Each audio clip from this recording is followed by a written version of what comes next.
This is lesson 44, Algebra 1. In this lesson, we're talking about adding rational expressions. Rational expressions is simply a fraction. Okay? How do we add 1/11 and 2/11? We simply have to have the same denominator.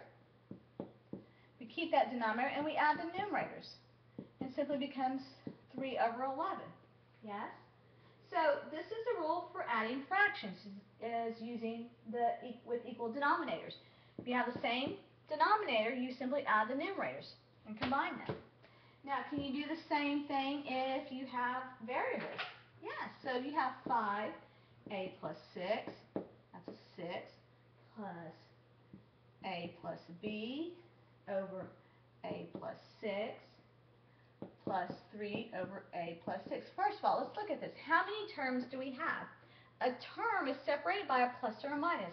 I've got two plus signs, so I've got 1, 2, 3 terms that I'm adding. Next thing I need to look at, what are they? They look complicated, but it's simply a fraction. Just a complicated fraction. So you still use the same rules for adding fractions. You have to have the same denominator.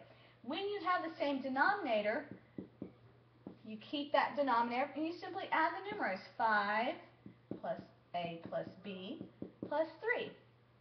Then you combine. Then it goes to, do I have any like terms? Well, I can add 5 and 3. A and b, those are all not like terms or unlike terms, so you can't add them. So there is your answer.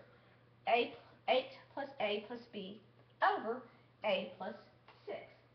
Okay, so let's look at some more examples. So let's look at 4 over 2x squared plus y minus 6 over 2x squared plus y. Okay, I've got two terms that have a minus sign, so I have two terms. They are fractions. How do I add fractions? You have to have the same denominator. Are they exactly the same? Yes, they are. Okay, once you do that, you keep the denominator. You don't do anything to it. You keep it the same because they're not like terms, so you can't combine these. And you simply do 4 minus 6, which is negative 2 over 2x squared plus y. And you cannot reduce those 2's because you have two terms here, and they go together. All right? So let's look at a more complicated one. Let's look at this one. 5x plus 7 over, plus 7 over 5a squared x minus 3x minus 2 over 5a squared x. You have to have the same denominator. They don't tell you this in the book, but then you simply take this minus 3x minus 2. Okay?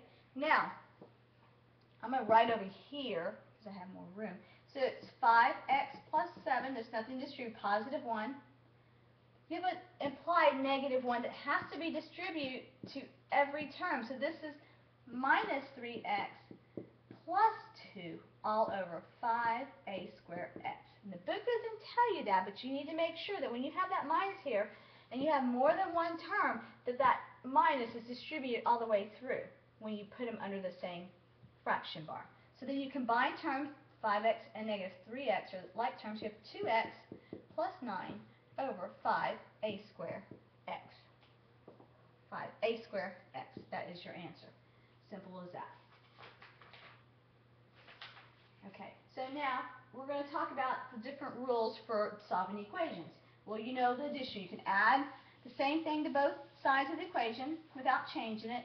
And then the multiplication. You can multiply or divide every term of the equation by the same number and not change it. Then we have a denominator rule that we use when we do the LCM that says if we multiply a fraction by the numerator and denominator by the same thing, we don't change it. We just rename it. Okay, that's called the denominator numerator same quantity rule. It's got several different names. It's a theorem that's called the fundamental theorem of fractions and the fundamental theorem of rational expressions. Okay, but here it's also called the denominator numerator same quantity rule, which we will do. We've already talked about this in class, so let's just look at a simple one, which is 3/4 plus 2 over b. Well, you have to get the LCM. How do we get the LCM? Remember? So the LCM is 2 square b, or simply 4b. Okay? What times this equals 4b? Well, it's simply b. So we have 3b. Over here, we multiply by 4, so we have 8. So now that we have the same denominator, we've got 3b plus 8 all over 4b. And that's your answer. So that's why we went over these problems in class. So basically, you've got to get the LCM first. Then whatever you multiply the denominator by, you have to multiply the numerator by. You have to figure that out like we did in class. And then that will, then you can add your numerators and you keep your denominator. So I want you to attempt, look at example 44.7 and 44.8 and 44.9. Look at those examples, and then in class we'll go over those, and then we'll go over the practice problems. I'm actually going to do one for you real quick. It's m over c cubed plus 4 over c squared minus 6. Isn't this over 1? Yes, it's an implied 1. So I'm going to find LCM, right? So it's c cubed times 1, or simply c cubed is my LCM, right? So if I do c cubed here, I multiply 1 times it. So it's not changing, it's simply m over c cubed. This, you have to multiply c, so it becomes 4c. This, you have to multiply c cubed, 6c cubed. So you've got m,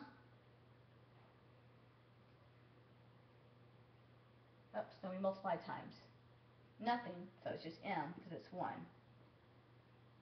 Okay, so m plus 4c minus 6c cubed all over c cubed. And that's your answer.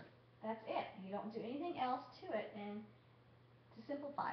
If I had like terms, none of these are like, so you can't combine them, so there is your answer.